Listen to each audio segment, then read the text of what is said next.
वारीचा घेतला पावलांनी आम्हा वाळवंटी तुझी सावली गळा भेट घेण्या भीमेची निघाली तुझ्या नाम घोषात इंद्रायणी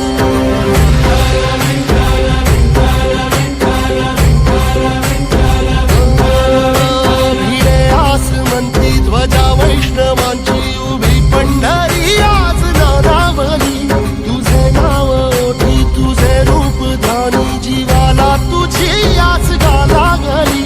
जरी बाप साऱ्या जगाचा परी तू आम्हाला करा